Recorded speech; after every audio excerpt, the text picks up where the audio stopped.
प्यारे बच्चों, अस्सलाम वालेकुम वरहमतुल्लाहि वबरकातुह। आप सबका हमारे YouTube चैनल इनलाइटन क्लासेस पे खुशामदीद।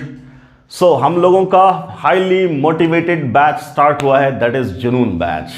इस बैच में हम लोग अपना पूरा जुनून झोंक देंगे नीट 2021 क्वालिफाई करने के लिए। पहला लेक्चर सारे फैकल्टी का अपलोड हो चुका है और आपका वॉच आवर ये बता रहा है कि आप लोग भी मुकम्मल इस जुनून बैच में अपना पूरा जुनून झोंक चुके हैं। और इंशाल्लाह हमें और आपको पूरी उम्मीद होनी चाहिए कि अगर हम लोगों ने अपना 4 महीना एफिशिएंटली लगा दिया तो ज़रूर इंशाल्लाह नीट 2021 में हमें कामयाबी मिलेगी।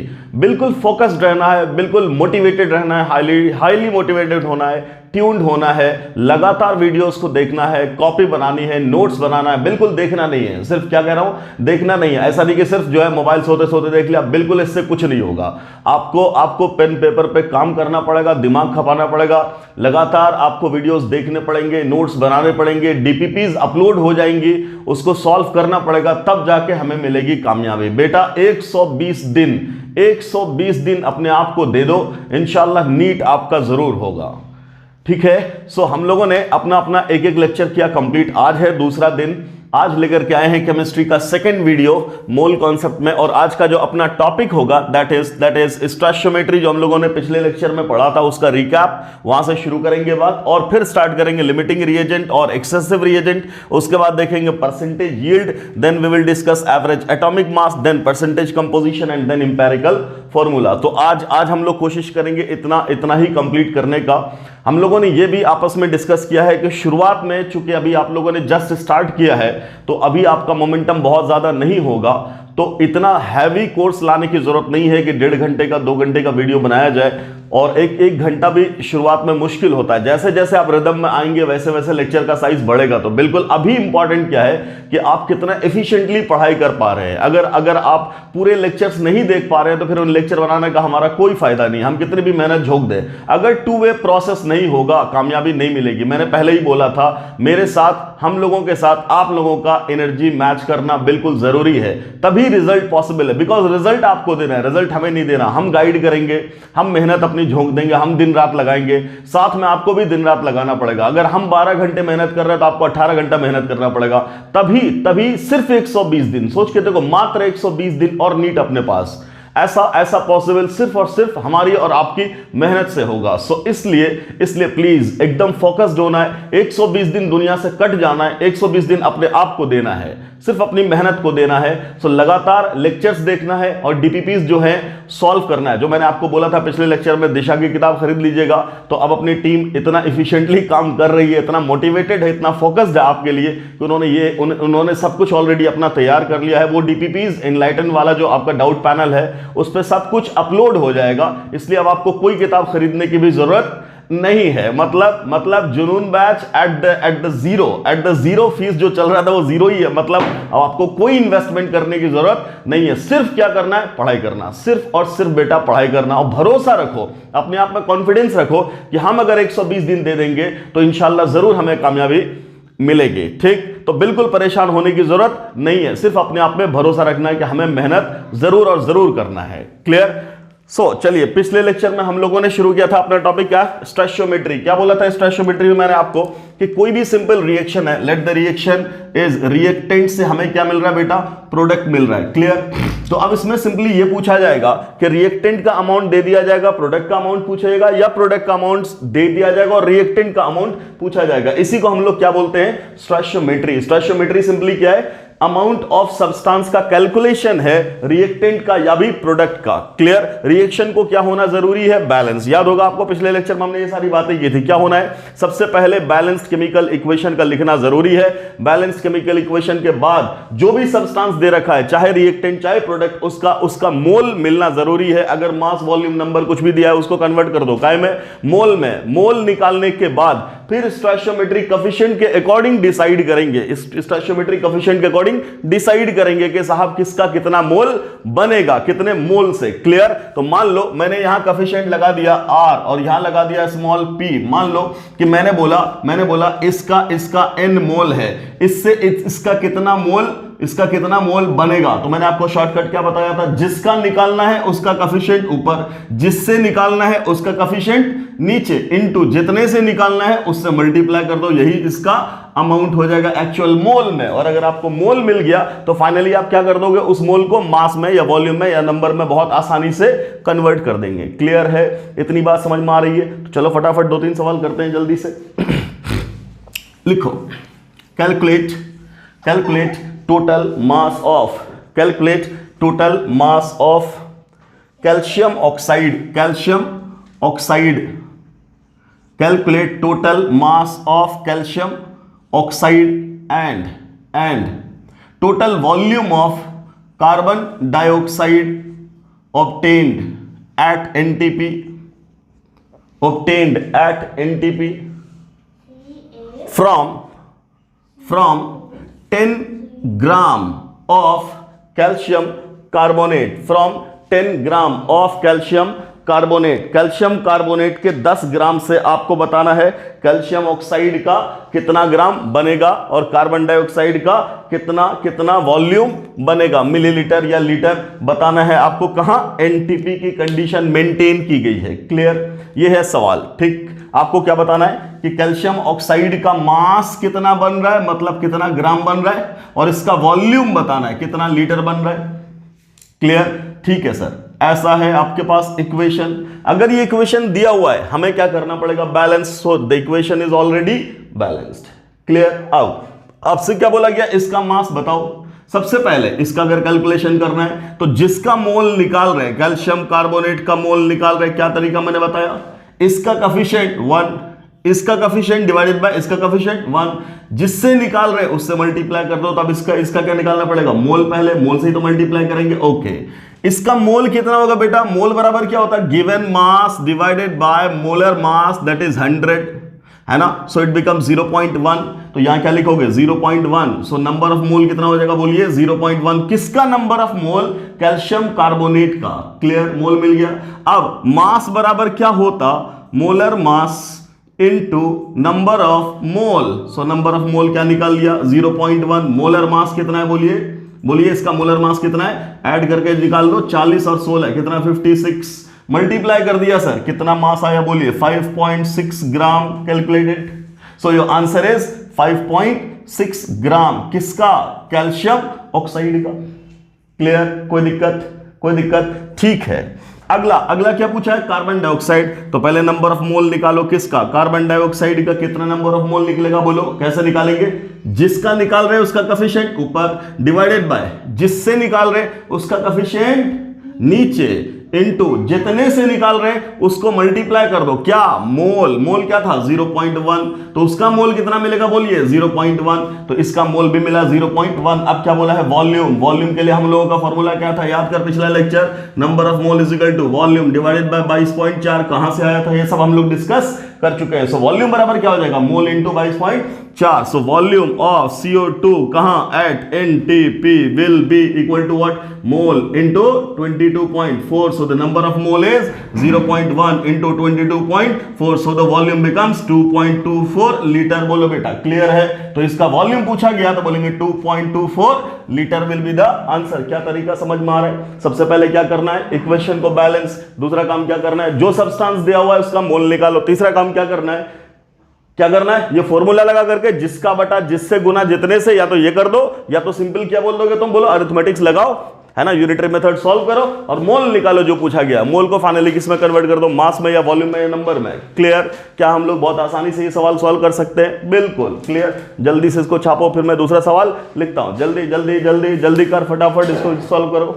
हाँ जी बच्चों, हो गया सवाल। सो कितना सिंपल है क्वेश्चन, बहुत आराम से हम लोग हैंडल कर सकते हैं। मैं बस ये बता रहा था कि हम लोग इस स्पीड में भी काम कर सकते हैं, है ना।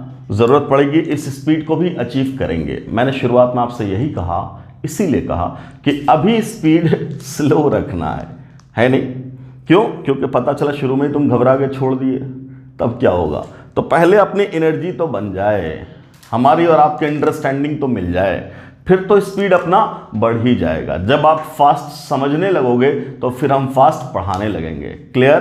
पहले अभी कॉन्फिडेंस हो कि हमसे क्वेश्चंस बन रहे हैं, हमें बातें समझ में आ रही हैं, वाकई हम मेहनत करेंगे तो क्वालिफाई कर सकते हैं। पहले इतना रिदम आना ज़रूरी है। तो शुरुआत के 10 दिन बस रिदम मेंटेन करना है। छोटे छोटे वीडियोस अपलोड होंगे, बिल्कुल परेशान होने की ज़रूरत नहीं है। क्लियर? और मैंने आपको बोला ही हुआ है, आपके सजेशंस बिल्कुल वेलकम हैं। ठीक, बिल्कुल एकदम बिहेव करना है चैंपियन की तरह से। आज से सिर्फ प्यारे प्यारे बच्चों नहीं, प्यारे प्यारे बच्चे तो तुम हो ही, आज से आप चैंपियन हो। चैंपियन की तरह बिहेव करना है, चैंपियन की तरह मेहनत करना है बेटा। फिर देखो क्या रंग लाएगी आपकी मेहनत, जरूर रंग लाएगी। खैर चलिए अगला सवाल लेते हैं हम लोग। मान लो आपके सामने एक रिएक्शन दिया गया कि साहब नाइट्रोजन गैस जब हाइड्रोजन गैस से रिएक्शन करती है तो बनता है अमोनिया। ये आप जानते होंगे, हैबर्स प्रोसेस में अमोनिया बनाते थे हम लोग, है ना? ठीक, तो क्या बनता है? अमोनिया बन रहा है साहब, ये बन गया NH3। नो डाउट ये रिवर्सिबल रिएक्शन है, हम मान के चल रहे हैं इसको इरिवर्सिबल। ऐसा परेशान नहीं होना सर ये तो रिवर्सिबल है, आपने तो इरिवर्सिबल कर दिया। हम कह रहे हैं मान लो इसको रिवर्सिबल की जगह इरिवर्सिबल मान लो कि कंप्लीटली चेंज हो जा रहा है। नो डाउट कंप्लीटली चेंज नहीं हो सकता, हम कह रहे हैं कि मानो। क्लियर? अभी हम पढ़ाएंगे आपको, परसेंटेज यील्ड भी पढ़ाएंगे। क्लियर? अब मान लो सवाल दे रखा है कि नाइट्रोजन और हाइड्रोजन से अमोनिया बनता है। सवाल ये पूछा कि साहब नाइट्रोजन का आपको कुछ अमाउंट दे दिया गया। मान लो क्वेश्चन दिया गया कि नाइट्रोजन का हमें दिया गया 11.2 लीटर, और सवाल ये था कि बताइए इसका कितना मास रिक्वायर्ड है और इसका कितना वॉल्यूम एनटीपी पे बनेगा। क्लियर? ये है सवाल, कोई दिक्कत नहीं, कोई दिक्कत नहीं। क्या बोला हमने? सबसे पहले आपका इक्वेशन क्या होना चाहिए बेटा? बैलेंस। सबसे पहला काम क्या होना चाहिए? Balance chemical equation. अगर उसने इक्वेशन ही बैलेंस करके दे दिया, इससे बढ़िया कोई बात हो ही नहीं सकती। नहीं दिया है तो आप कर दो उसको बैलेंस। क्लियर? कैसे बैलेंस करेंगे? तो सर नाइट्रोजन इधर कितना है, लेफ्ट साइड 2, तो इधर भी कितना होना चाहिए? 2 हो गया। हाइड्रोजन उधर कितना है? 6, तो इधर भी कितना होना चाहिए? 6 हो गया बैलेंस। तो पहला काम हम लोगों ने कर लिया कंप्लीट। Very good. अब अगला काम क्या है बोलिए? अगला काम क्या है? जो अमाउंट दिया है जिस सब्सटेंस का, उसको किस में कन्वर्ट करना था? मोल में। क्लियर? क्या दे रखा है? दे रखा है इसका वॉल्यूम। मोल कैसे निकालते हैं वॉल्यूम से? तो given volume divided by 22.4। 11.2 divided by 22.4 का मतलब क्या? मतलब 1/2 मोल, हाफ मोल दे रखा है। किसका? नाइट्रोजन का। और आपसे पूछा कि साहब ये कितना चाहिए। ओके, पहले हम इसका क्या निकालेंगे? मोल, फिर मास में निकाल देंगे कन्वर्जन से। क्या बोलेंगे? कैसे निकालते हैं? हमने क्या बताया था आपको शॉर्टकट पिछले लेक्चर में? जिसका निकालना है मोल बराबर कफिशिएंट जिसका निकाल रहे डिवाइडेड बाय कफिशिएंट जिससे निकाल रहे इनटू मोल जिससे निकाल रहे हैं। उसके मोल से क्या कर देना है? मल्टीप्लाई कर दिया।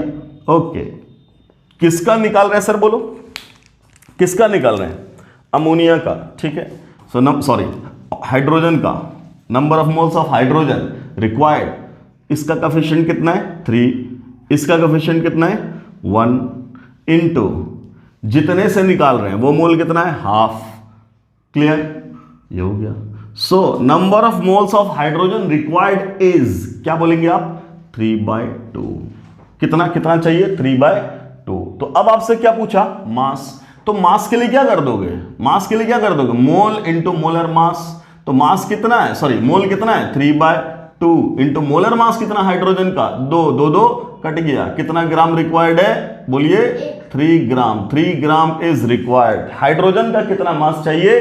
कम से कम 3 ग्राम चाहिए। क्लियर? पहला आंसर क्लियर। दूसरे की बात करो। अब बोला आपसे अमोनिया, अमोनिया का वॉल्यूम, तो हम पहले क्या निकालेंगे? अमोनिया का मोल। ठीक है, अमोनिया का मोल कितना हो जाएगा? बोलो कितना मोल हो जाएगा? कैसे निकालोगे?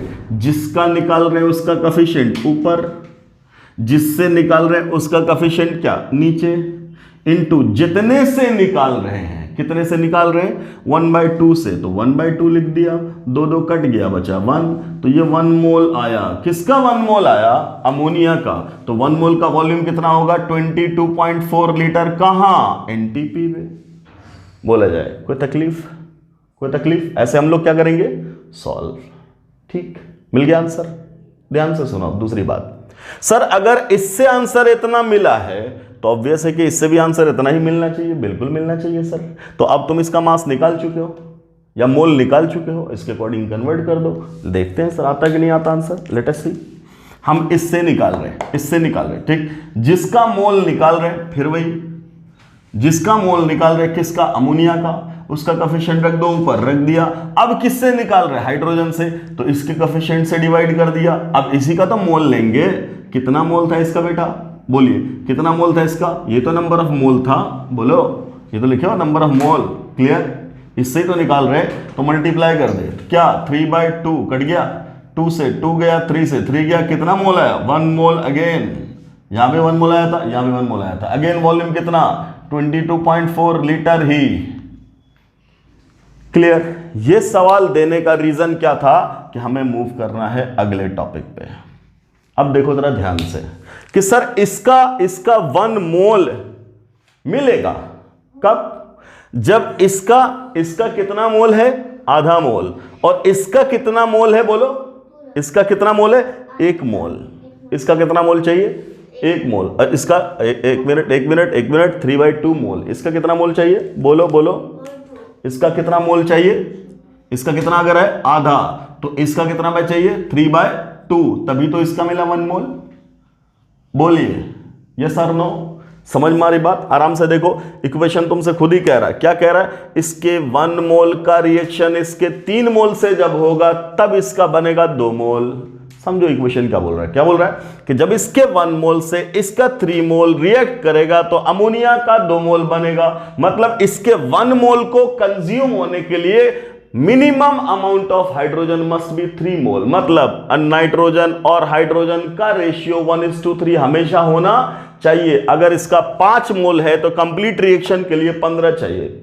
अगर इसका 20 है तो इसका 60 चाहिए, इसका 100 है तो इसका 300 चाहिए, इसका n है तो इसका 3n चाहिए। क्लियर। अगर ऐसा है तब बोलेंगे दोनों एक साथ खत्म होगा। सोच के देखो, इसका हाफ मोल कंज्यूम हो गया तो 0, इसका 3/2 भी कंज्यूम हो गया तो 0, दोनों खत्म।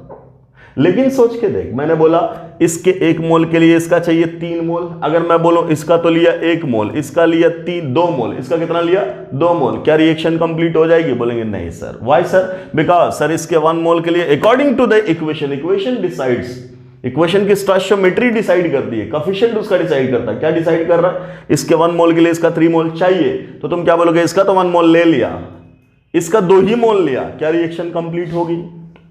होगी क्या? नहीं ना। बोलो होगी क्या? नहीं ना। क्यों?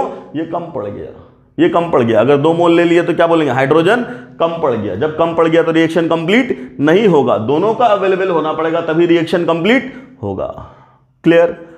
ड्यूरिंग एनी केमिकल रिएक्शन, वो रिएक्टेंट जो कम पड़ जाए उसको बोलते लिमिटिंग रिएजेंट, और वो रिएजेंट जो एक्सेस में हो उसको बोलते एक्सेसिव रिएजेंट।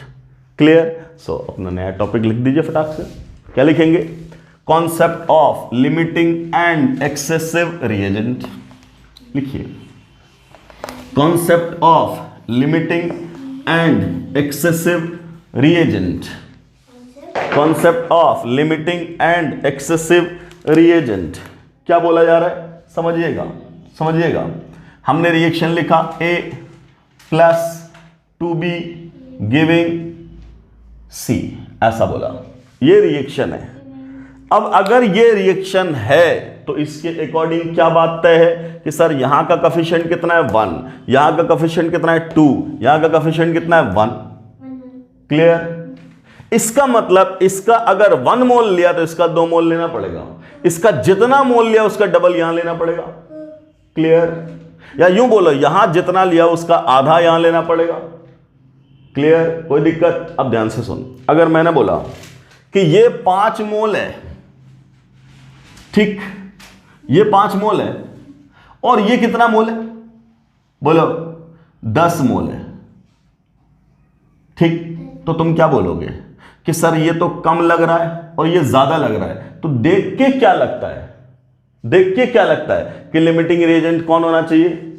ए, क्यों? वो कम है। क्या सिर्फ कम होने से लिमिटिंग रिएजेंट होता? नहीं, रिक्वायर्ड अमाउंट से कम होना चाहिए।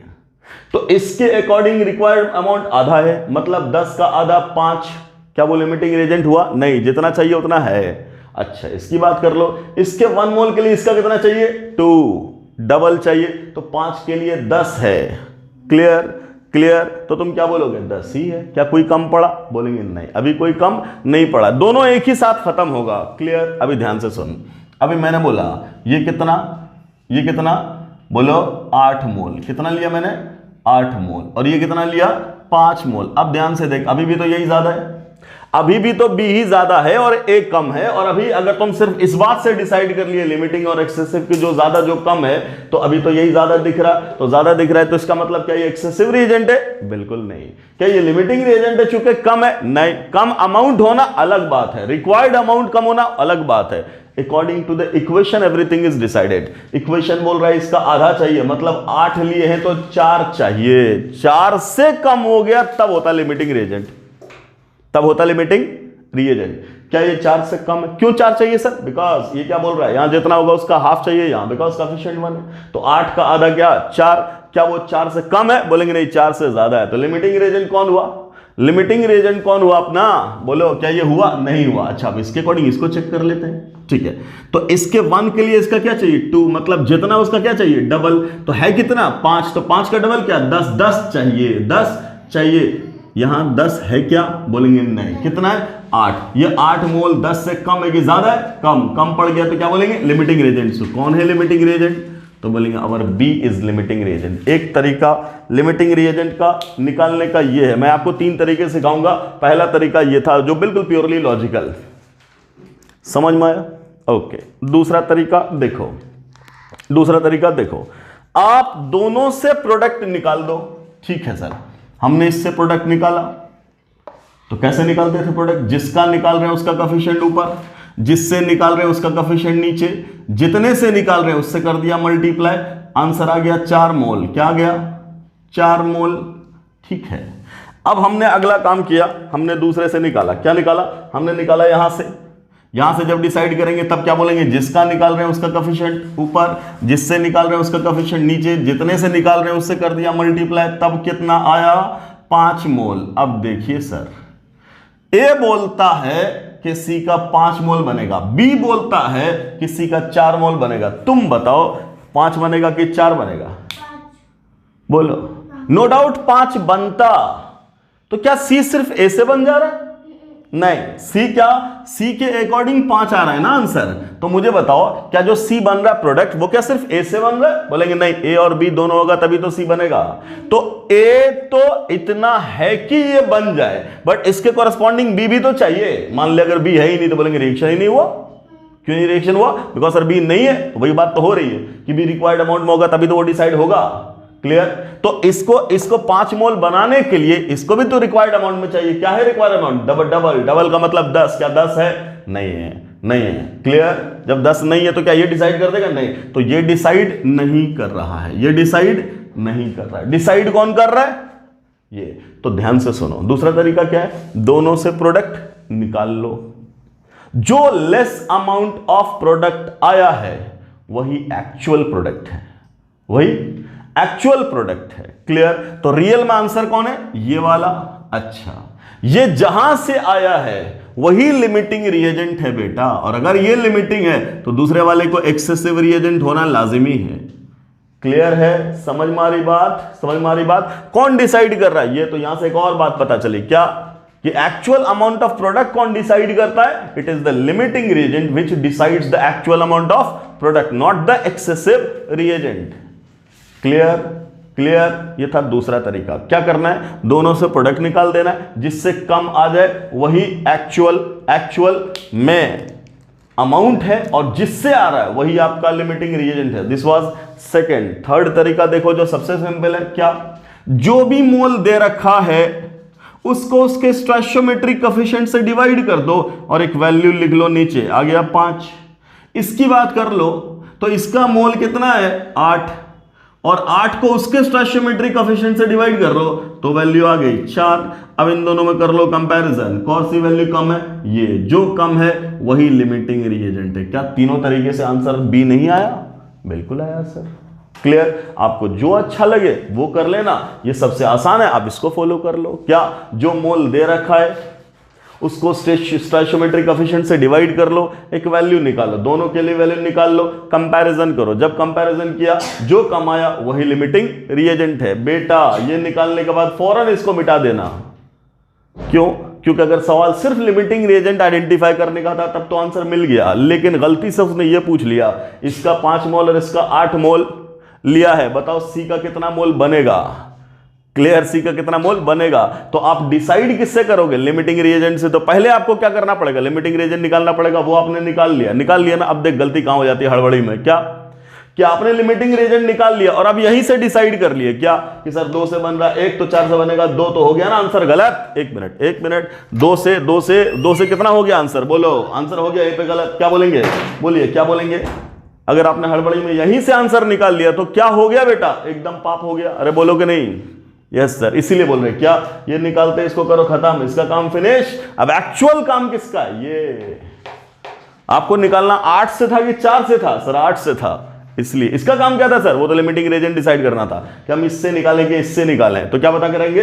इससे निकालेंगे। क्यों? बिकॉज ये तो लिमिटिंग रिएजेंट आया। अब ये निकालने के बाद इसको कट कर देंगे, यहां से डिसाइड करेंगे। तब क्या बोलेंगे? 2 से कितना बन रहा है? 1। तो 1 से कितना बनेगा? आधा। तो 8 से कितना बनेगा? 8 का आधा, that is 4। That will your correct answer. कहीं गलती से 2 निकाल लिए तो दिक्कत हो जाएगी। ठीक? क्या लिमिटिंग रिएजेंट और एक्सेसिव रिएजेंट समझ में आया? समझ में आया? क्या करना है बोलो?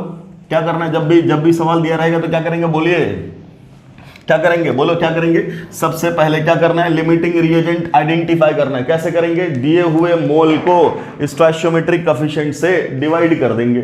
दिए हुए मोल को स्टोइचियोमेट्रिक कोएफिशिएंट से डिवाइड कर देंगे। क्लियर? जो वैल्यू आ रही है कम उसी को बोलेंगे लिमिटिंग रिएजेंट, जिसके लिए वैल्यू आ रही है ज्यादा उसको बोलेंगे एक्सेसिव रिएजेंट। अगर आइडेंटिफिकेशन बोला आंसर यही खत्म, लेकिन एक्चुअल अमाउंट ऑफ प्रोडक्ट पूछा और बगैर लिमिटिंग बोले हुए, तब क्या करना पड़ेगा? पहले आपको निकालना पड़ेगा लिमिटिंग रिएजेंट, फिर आपको निकालना पड़ेगा आंसर। मान लो एक सवाल दिया क्या कि हाइड्रोजन और ऑक्सीजन रिएक्शन करता है और बन जाता है पानी। बन जाता है पानी। आपको बोला, क्या बोला कि यह है 10 ग्राम। ठीक, ये कितना है? 10 ग्राम। कोई दिक्कत? या चलो हम 10 मोल ले लेते हैं। यह है 10 मोल। क्लियर? और यह है 16 मोल। ठीक, आप इसका अमाउंट बताओ। यह है सवाल। क्या हम डायरेक्ट सवाल सॉल्व कर देंगे? नहीं, तरीके से करेंगे। पहला काम क्या करेंगे? बैलेंस करेंगे। बैलेंस क्या करना है सर? बोलिए यहां बैलेंस क्या करना है? तब यहां बोलेंगे ऑक्सीजन को कर दिया 2, जैसे ही ऑक्सीजन को 2 कर दिया तो हाइड्रोजन भी हो जाएगा। क्या वहां 4 तो यहां भी 4। अब हो गया अपना इक्वेशन बैलेंस। अब लगाएंगे दिमाग कि सर 2 रिएक्टेंट दे रखा है तो प्रोडक्ट हम किसके अकॉर्डिंग निकालें? यही तो लिमिटिंग रिएजेंट है। So first of all you have to check which one is your limiting reagent, then that will be decide that will decide the actual amount of product। कौन है limiting reagent बेचा? तरीका क्या बताया? मोल दिया हुआ है, मोल को क्या कर लो? कोएफिशिएंट से डिवाइड कर लो। इसका कोएफिशिएंट कितना? 2। तो 10/2 कितना आया? 5। इसका कोएफिशिएंट कितना है? 16 इसका कोएफिशिएंट कितना है? 1। वैल्यू कितनी आई? 16। देख ध्यान से, दोनों में से लिमिटिंग रिएजेंट कौन आया? एक मिनट। हाँ ठीक है, हमने मोली ज्यादा ले लिया, बहुत ज्यादा। ओके, तो क्या बोलेंगे? बोलो। हाँ क्या बोलेंगे? इनमें से ये कितना है? 16 और ये कितना है? 5। कौन आया लिमिटिंग रिएजेंट? यही है लिमिटिंग रिएजेंट। कौन है लिमिटिंग रिएजेंट? यही। क्लियर? तो ये अपना लिमिटिंग रिएजेंट है तो यही तो डिसाइड करेगा। लिमिटिंग रिएजेंट यही तो, ये तो डिसाइड करेगा। अब ये क्या डिसाइड करेगा? बोलो क्या लिया आपने? मोल divided by coefficient 5, mole divided by coefficient 16। इन दोनों में कंपैरिजन ये वाला। So this will decide the actual amount of product. तो आप क्या बोलोगे? 2 मोल से इसका कितना मोल बन रहा है? 2 मोल। तो कितना दिया हुआ है 10, तो क्या बोलेंगे, कैसे निकालते थे, जिसका निकाल रहे हैं उसका कोएफिशिएंट ऊपर, जिससे निकाल रहे हैं उसका कोएफिशिएंट नीचे, इनटू जितने से निकाल रहे हैं उससे कर दिया मल्टीप्लाई, तो आंसर कितना आ गया 10 मोल। क्या आ गया 10 मोल। सोचो अगर तुम गलती से ये कर देते कि ऑक्सीजन से निकाल देते तब आंसर कितना आता, सोच के देख। यहां का कोएफिशिएंट कितना है 2, इससे निकाल रहे हैं तो इसका कोएफिशिएंट कितना 1 इंटू कितना 16 मल्टीप्लाई कर देते तो आता कितना 32 मोल। क्या 32 मोल आपका करेक्ट आंसर होता? बोलते नहीं सर। और ऑप्शन में पहला ही ऑप्शन अगर हो गया 32 और तुम निकाल दिए ए के अकॉर्डिंग 32 तो हो गया गलत। क्लियर? तो एक्चुअल कौन है ये? तो ये बात हमें जब दो ऑप्शंस मिलने लगे तब क्या बोलेंगे, सही कौन सा है जो लिमिटिंग रिएजेंट से आ रहा है। लिमिटिंग रिएजेंट कैसे निकालते हैं? मोल बटा स्टोइचियोमेट्रिक कोएफिशिएंट। जल्दी से इसको नोट करो, फिर हम लोग आगे बढ़ते हैं अपना नया टॉपिक। चलो बच्चों, अब हम लोग नया टॉपिक अपना शुरू करते हैं, दैट इज परसेंटेज यील्ड, या इसी को बोलेंगे एफिशिएंसी ऑफ रिएक्शन। समझिएगा बात को, क्या बोला जा रहा है कि मान लो कोई भी रिएक्शन है, अरे यार ये घूम का जा रहा है, एक सेकंड, नहीं हिला, वेरी गुड। चलो क्या बोल रहे हैं परसेंटेज यील्ड या एफिशिएंसी ऑफ रिएक्शन। क्या कह रहा हूं मैं कि कोई भी रिएक्शन है, लेट ए, और यहां से क्या बन रहा है बेटा बी, ऐसा बोला मैंने, कोई दिक्कत। अब अगर ऐसा हो कि आपने क्या लिया था 10 मोल, क्या लिया था 10 मोल शुरुआत में at time t is equal to 0, ठीक, और ये टाइम t है t फाइनली जब कंप्लीट हो गया रिएक्शन तब यहां बच गया 0 मोल और यहां बन गया 10 मोल।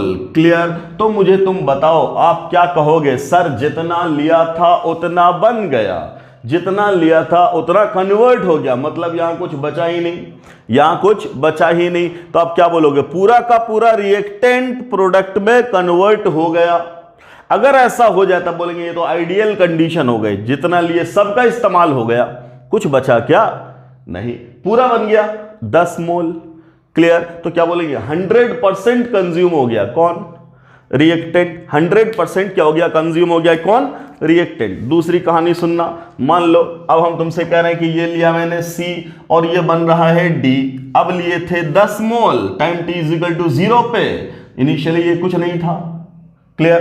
अब फाइनली क्या हुआ, ये बच गया 2 और यहां बन गया कितना 8, मतलब गया कितना, अरे 10 लिए थे 2 बचा है तो 8 ही ना गया, तो हम पता कर लिए 8, कोएफिशिएंट 1 है तो जितना जाएगा उतना ही बनेगा, तो 8 मोल बना। अब आराम से सुन, यहां क्या बोल रहे, बोलो कितना है, 10 लिए थे 2 बच गया, क्या ये कंप्लीटली कंज्यूम हुआ? नहीं, तो बोलेंगे इनकम्प्लीट कंजम्पशन, और यहां बोलेंगे कंप्लीट कंजम्पशन। क्लियर? तो अब अगर मैं तुमसे पूछूं इन दोनों रिएक्शन में कौन से रिएक्शन की एफिशिएंसी ज्यादा है, एफिशिएंसी का मतलब क्या, कितना ज्यादा अमाउंट रिएक्टेंट का प्रोडक्ट में कन्वर्ट हो जा रहा, that is called efficiency of reaction. Clear? तो बोलेंगे सर यहां पे 10 लिए थे 10 कन्वर्ट हो गया तो 100%, यहां 10 लिए थे 8 कन्वर्ट हुआ। क्लियर है? मतलब 80%। यस और नो? क्लियर? इसका मतलब ऊपर वाला ज्यादा इफिशिएंट है और नीचे वाला कम इफिशिएंट है। अब ये जो आया है कि साहब 8 मोल गया 2 मोल बच गया, ये क्या हम पता कर सकते हैं? नहीं। ये कैसे पता चला होगा? एक्सपेरिमेंट से हम तो थ्योरेटिकली रिएक्शन को देखेंगे। कोई तुमसे पूछेगा डी का कितना अमाउंट बनेगा तो तुम क्या बोलोगे, चूंकि दोनों का कोएफिशिएंट 1 है, 10 लिए हो तो बेटा 10 ही बनेगा। यस और नो? 10 लिए तो 10 ही बनेगा। क्यों बनेगा 10? बिकॉज हम क्या मान के चल रहे हो, पूरा का पूरा कन्वर्ट हुआ। हम तो थ्योरेटिकली सोचेंगे ना, और यहां थ्योरेटिकली सोचा, मान लो थ्योरेटिकली ऐसा एक्सपेरिमेंटल भी हो गया, लेकिन हर बार ऐसा जरूरी तो नहीं है कि आपका रिएक्शन एफिशिएंटली काम करे पूरा का पूरा। यस और नो? क्लियर? तब क्या बोल रहे हैं कि जो आपका सोचा हुआ अमाउंट था that is called predicted, that is called theoretical.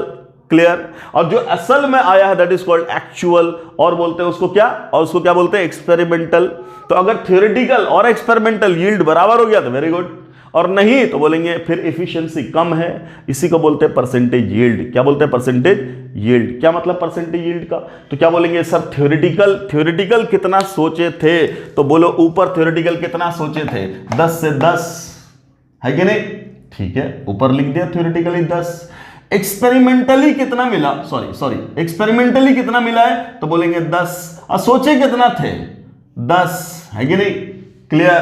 तो हम क्या बोलेंगे, 10 में 10 मिल गया, 10 में 10 मिल गया। मतलब क्या, थ्योरेटिकली हम क्या सोचे थे, 10 मोल मिलना चाहिए, और एक्सपेरिमेंटली भी क्या मिल गया, 10 मोल मिल गया। तो हम क्या बोलेंगे, ये क्या बोलेंगे, एक्सपेरिमेंटली कितना मिला डिवाइडेड बाय थ्योरेटिकली कितना मिला।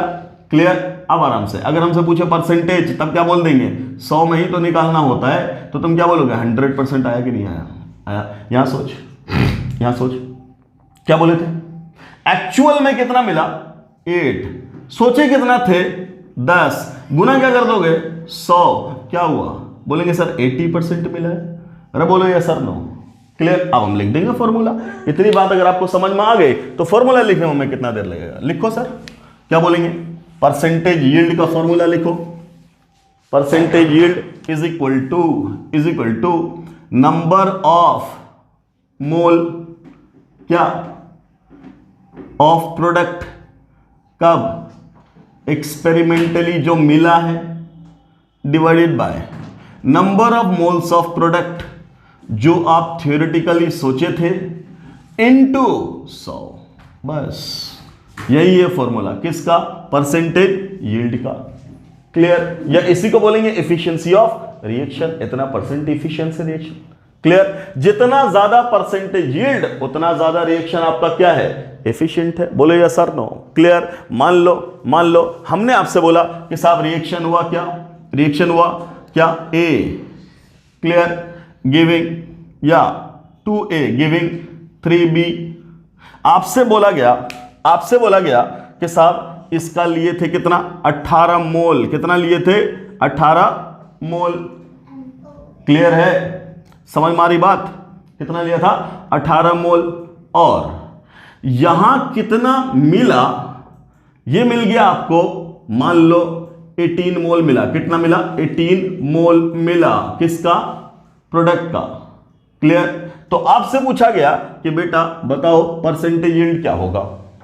ठीक है, पहले तुम थ्योरेटिकली बताओ, number of mole of B theoretically क्या एक्सपेक्ट किए हो। ये तो एक्सपेरिमेंटल है, मुझे बताओ पहले थ्योरेटिकली हम लोग कैसे निकालते हैं, स्टोइचियोमेट्री से। बोल रहे जिसका निकालते उसका कोएफिशिएंट ऊपर, जिससे निकालते उसका कोएफिशिएंट नीचे, इनटू जितने से निकालते मल्टीप्लाई कर दिया। तो ये आंसर कितना आया, बोलो 27। कितना आया, 27। ये क्या है, थ्योरेटिकल, और ये क्या है, एक्सपेरिमेंटल। अभी बोला परसेंटेज यील्ड बराबर क्या, परसेंटेज यील्ड बराबर क्या, बोलो क्या बोलेंगे, एक्सपेरिमेंटली कितना मिला, 18, थ्योरेटिकली कितना सोचे थे, 27, इनटू क्या, 100। क्या बोलोगे, 9 से डिवाइड कर दें, 9 दूना 18 और 9 तिया 27। क्लियर? तो तुम क्या बोलोगे, इसको इससे डिवाइड कर दें, मतलब टोटल कितना आया, 200 और बटा क्या, 3 बराबर कितना आएगा, 66.67%। ये है इस रिएक्शन का यील्ड। ये क्या है, इस रिएक्शन का यील्ड। मतलब क्या, रिएक्शन 100% कंप्लीट नहीं हो रही है। इसका डेफिनेटली बात यह है कि उसका कुछ ना कुछ अमाउंट बचा होगा। किसका, ए का। बिल्कुल। चलो आपसे यह भी पूछा जा सकता है कितना मोल बच गया, कितना मोल बच गया। उल्टा सवाल कितना मोल बच गया, किसका, ए का। निकाल सकते हो क्या, बिल्कुल निकाल लेंगे। इनिशियली क्या था, 0। अब आराम से सुन, 0 था और 18 मोल बन गया। अब उल्टा, इसका 18 मोल इसके कितने से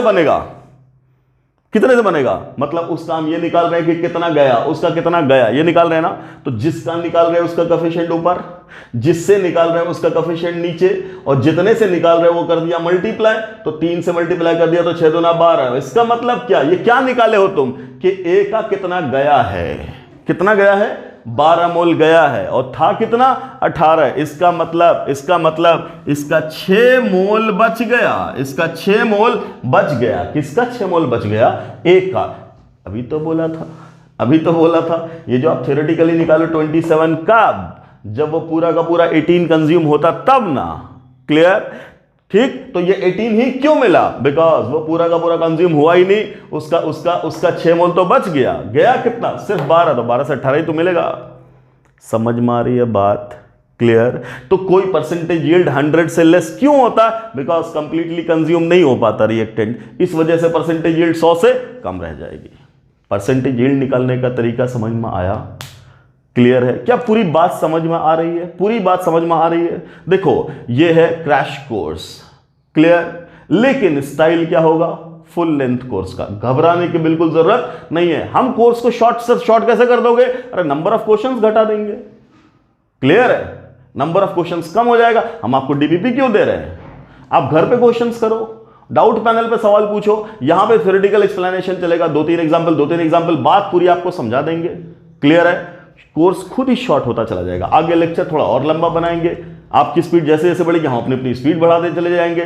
ठीक है, तो सब कुछ कंप्लीट होगा। भरोसा रखना है कि मेहनत करेंगे तो सब कुछ कंप्लीट होगा। अब मैं इसको मिटाता फिर मैं लिखता, उसमें टाइम कंज्यूम होता है ना, इसलिए हम क्या करेंगे, हम वहीं पे सीधा पॉज लेंगे। आप भी पॉज लोगे है ना, हम पॉज लेकर के सारा बोर्ड मिटा देंगे, बातें लिख देंगे, टाइम घट जाएगा।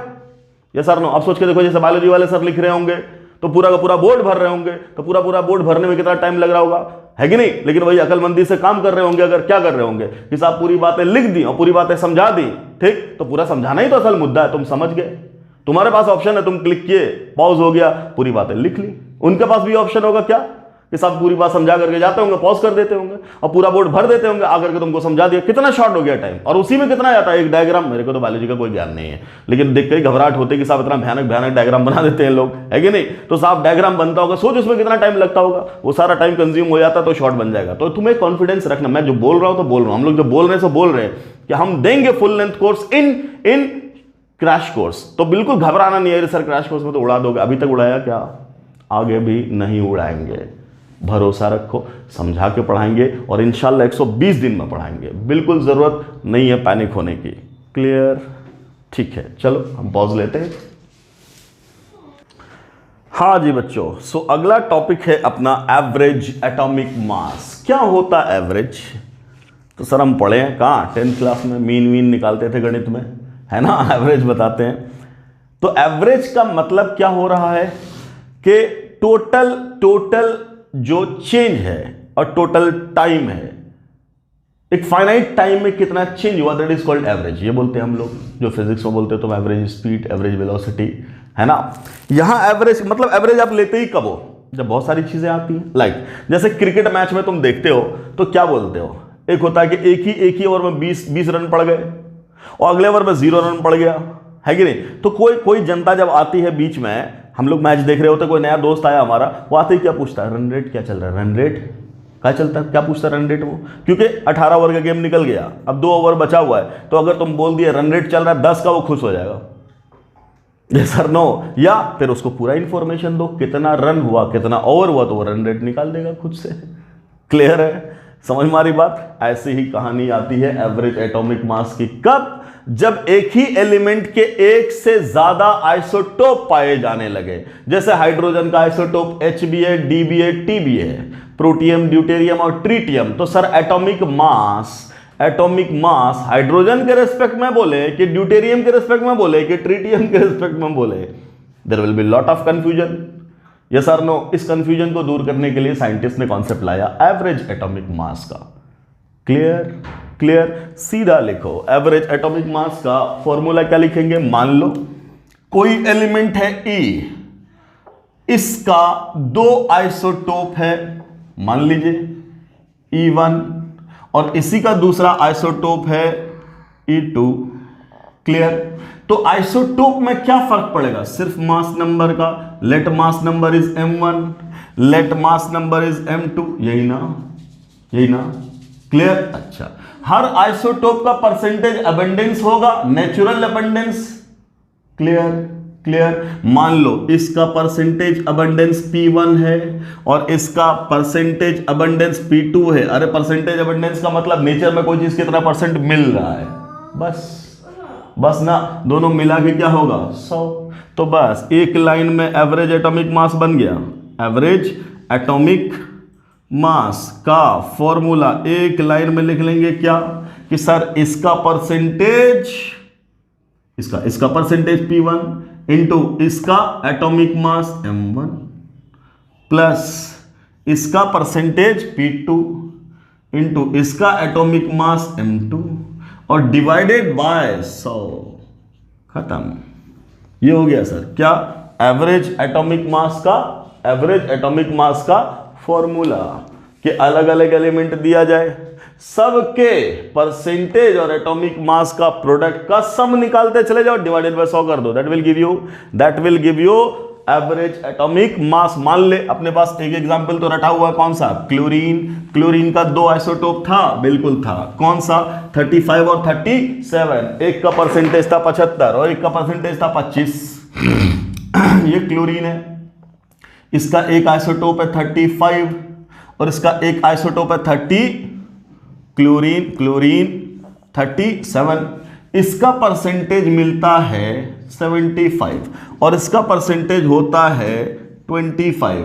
आपसे पूछा बताओ भाई इसका एवरेज एटॉमिक मास क्या होगा, तो बोलेंगे sir average atomic mass of what, chlorine will be क्या, 35 एटॉमिक मास गुना इसका परसेंटेज 75 प्लस इसका एटॉमिक मास 37 गुना इसका परसेंटेज 25 और डिवाइडेड बाय क्या बेटा 100। कर दो सॉल्व, यहां से निकाल लो 25 कॉमन, निकाल लिए, यहां क्या बचा 35 गुना 3 और यहां क्या बचा 37 विथ 1, यही ना, divided by 100, so it becomes what, इससे डिवाइड कर दिया तो कितना 4, सो इट बिकम्स 5, क्या 35 दिया 105 और प्लस क्या बेटा 37, so it becomes what 142 divided by 4 is equal to क्या, बोलो 35.5 और यही तो हम लोग याद करते हैं क्या, ग्राम पर मोल।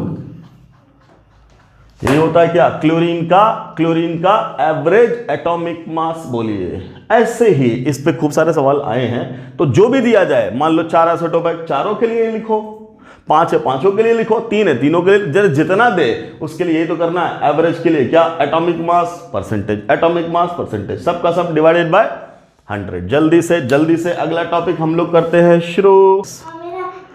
चलो बच्चों, सो अगला टॉपिक है अपना परसेंटेज कंपोजिशन। वीडियो थोड़ा सा लंबा हो गया है, 46 मिनट का हो गया, तो जल्दी से इसको फिनिश करके हम खत्म कर रहे हैं, बिकॉज शुरुआत में मैंने बोला ही था आपसे छोटा वीडियो पढ़ना है। खैर, परसेंटेज कंपोजिशन का मतलब क्या है कि किसी भी कंपाउंड में अलग अलग एलिमेंट का मास परसेंटेज क्या है। देखो सोच के देखो, कोई भी मॉलिक्यूल बनेगा, हेटेरोएटॉमिक मॉलिक्यूल इसको हम लोग कंपाउंड बोलते हैं। मान लो कि हमने बोला कैल्शियम कार्बोनेट, ऐसा बोला कैल्शियम कार्बोनेट, ये किससे मिलकर बना, तो बोलेंगे सर कैल्शियम से, और किससे, कार्बन से, और किससे, ऑक्सीजन से, ये तीनों मिला है तभी तो कैल्शियम कार्बोनेट बना है, बिल्कुल है कि नहीं, नो डाउट। इसका मोलर मास क्या है 100, कितना है 100, ये किसका है, बोलेंगे सबके कंट्रीब्यूशन, सबके मास कंट्रीब्यूशन का सम इज 100। तो सिर्फ ये पूछा जा रहा है इसका कंट्रीब्यूशन, उसका कंट्रीब्यूशन क्या परसेंटेज में, तो क्या निकालोगे तुम, ये जितना कंट्रीब्यूट कर रहा है divided by total mass into 100। ये सर नो, तो तुम क्या बोलोगे, मैं फॉर्मूला लिख देता हूं पहले, percentage composition is equal to क्या बोलेंगे, individual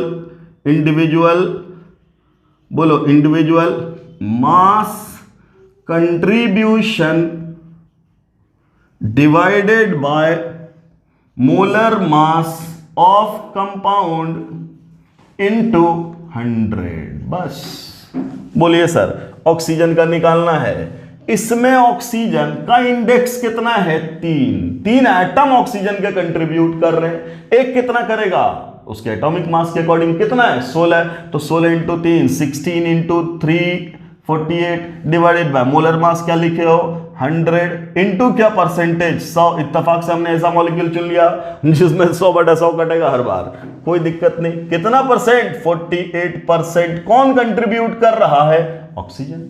okay, what about carbon, so carbon का क्या कंट्रीब्यूशन है, तो बोलेंगे एक ही कार्बन है, तो क्या लिख देंगे, इसका एटॉमिक मास इंटू एटम कितने हैं 1 डिवाइडेड बाय कितना, मोलर मास 100 इंटू परसेंटेज का 100, तो बराबर क्या हो गया 100 खत्म, 12% कंट्रीब्यूशन है किसका बेटा, कार्बन का। व्हाट अबाउट कैल्शियम, तब क्या बोलेंगे कैल्शियम के बारे में, ये कितना कंट्रीब्यूट कर रहा है, तो एक है तो इसका मतलब 40 तो एटॉमिक मास है into 1 divided by molar mass 100 into क्या, फॉर्मूले का 100, सो इट बिकम्स कितना 40%, 40% कैल्शियम, 12% कार्बन और 48% ऑक्सीजन। ये है कंट्रीब्यूशन किसमें, इसके टोटल मोलर मास में। आपसे ये भी पूछा जा सकता था सिंपली कि साहब इसमें सबसे ज्यादा परसेंटेज मास कंट्रीब्यूशन किसका है। देखो किसका सबसे ज्यादा परसेंटेज मास कंट्रीब्यूशन है, तब क्या बोल देते, ऑक्सीजन का। किसका, ऑक्सीजन का परसेंटेज मास कंट्रीब्यूशन सबसे ज्यादा है। क्लियर। या ये भी बोल सकता है इन तीनों को परसेंटेज मास कंट्रीब्यूशन ऑर्डर में अरेंज करो, इंक्रीजिंग या डिक्रीजिंग। अगर डिक्रीजिंग बोला, बोलेंगे ऑक्सीजन, फिर कैल्शियम, फिर कार्बन। तरीका देखो सिंपल है ना। अब मैं क्या कह रहा हूं, ऐसे ऐसे ऐसे छोटे छोटे जो कॉन्सेप्ट होंगे उसमें हम चाहे तो 20 सवाल करा दें, लेकिन टाइम का वेस्टेज ही तो है, तो हम ऐसे में बहुत सारा सवाल कराने की जरूरत ही नहीं, हमने एक में ही समझा दिया, खेल खत्म। क्लियर। आप घर पे जाकर के 4-5 में खुद से ट्राई करना, मैं आपको क्वेश्चन देता हूं, आप खुद भी ट्राई कर सकते हो। सोडियम कार्बोनेट Na2CO3 निकालो, सोडियम हाइड्रोक्साइड निकालो, पानी ये निकालो, CH4 ये निकालो, अमोनिया ये निकालो, क्लियर, C2H5OH ये निकाल लो, बेंजीन ये निकाल लो, सब में या C12H22O11 ले, भयानक सा, इसमें निकाल ले। करना क्या है, जो कंट्रीब्यूशन है उसको ऊपर, मोलर मास नीचे, इनटू क्या, 100, खत्म। क्लियर। सो आज अपना लेक्चर हम लोग यही वाइंड अप कर रहे हैं। हल्का हल्का डोज लो, हल्का हल्का पढ़ाई करो। क्लियर। रिदम में आओ, रिदम में आओ। मैंने पहले क्या कह रहा हूं, पहला टारगेट ये है, तीनों का तीनों लेक्चर डेली देखना है। हमें और कम करने की जरूरत पड़ेगी, आप कमेंट में लिखो सर ये भी नहीं हो पा रहा है, हम और आधा घंटा पे ले जाएंगे लेक्चर को, लेकिन पहले बैक, कोई बात नहीं, हम बैक पुल कर लेंगे। पहले एक बार रिदम आ जाएंगे, आधा घंटा हुआ, 45 मिनट हुआ, 1 घंटा हुआ, 1.25 घंटा हुआ, 1.5 घंटा हुआ, तुम सब ले लोगे। फिर इकट्ठे 10-10 घंटे के लेक्चर से कुछ नहीं होने वाला। जब पढ़ोगे नहीं तो हमारे डालने से क्या फायदा। मजा तो तब आएगा कि जब आप पढ़, हम तो सब कुछ मॉनिटर कर रहे हैं ना, हम सब देख रहे हैं। हम क्या देख रहे हैं, हम व्यूज भी देख रहे हैं, हम वॉच आवर भी देख रहे हैं। क्लियर। हम व्यूज भी देख रहे हैं, वॉच आवर भी देख रहे हैं। वॉच आवर से क्या पता चल रहा है, सारे बच्चे नहीं पढ़ पा रहे, इसलिए हमने कम कर दिया। क्लियर है। वॉच आवर बता रहा, पता चला व्यूज कितने हैं, 200, और वॉच आवर कितना, 20 घंटा। इसका मतलब क्या हुआ, इसका मतलब क्या हुआ, अगर 200 बच्चे देख रहे होते, 100 भी देख रहे होते, 100 घंटा होता, इसका मतलब बच्चा पढ़ नहीं पा रहा, उसको भारी लग गया।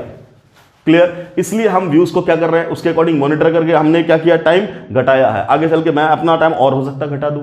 आपका जैसे जैसे दिख जाएगा अप्रोच, तो हमें समझ में आ जाएगा कि आप काम कर रहे हो। वीडियो को पूरा का पूरा देखना है। शुरुआत में 1-2 दिन थोड़ा सा मैनेजमेंट में मुश्किल हो रहा है ना। एक बार वीडियो सबके इकट्ठा हो जाएंगे, फिर प्रॉपरली जो आपको दिया गया है टाइम टेबल, उसके अकॉर्डिंग ही सेट होगा। सुबह 6 बजे, ठीक, दोपहर 12 से 1 बजे, ठीक, और फिर शाम में 7 से 8 बजे। इस बीच में आपको 6-6 घंटे का स्लॉट मिल रहा है।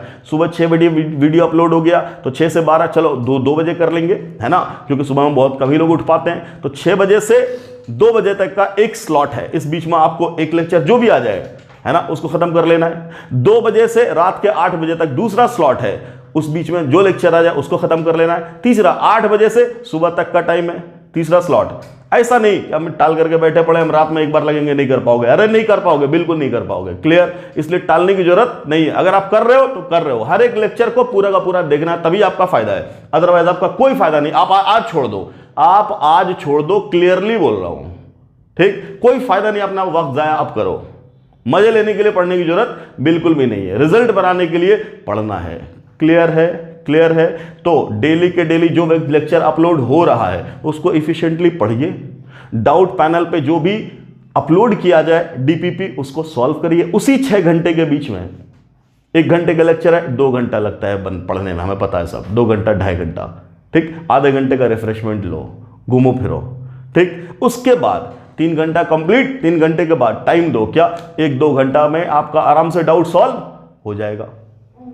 क्लियर है। जो भी क्वेरी है वहां पूछो, और 1 घंटा अपने आप को दो रिफ्रेश करने के लिए, नेक्स्ट वीडियो के लिए। ऐसे अगर आप करेंगे तो आप कंसिस्टेंटली मेंटेन कर पाएंगे। एक बार झोंक के पढ़ोगे, अगले दिन सो जाओगे। चलिए, बातें होती रहेंगी बहुत ज्यादा आपसे। मिलते हैं अगले लेक्चर में। Thanks for watching the video. अस्सलाम वालेकुम।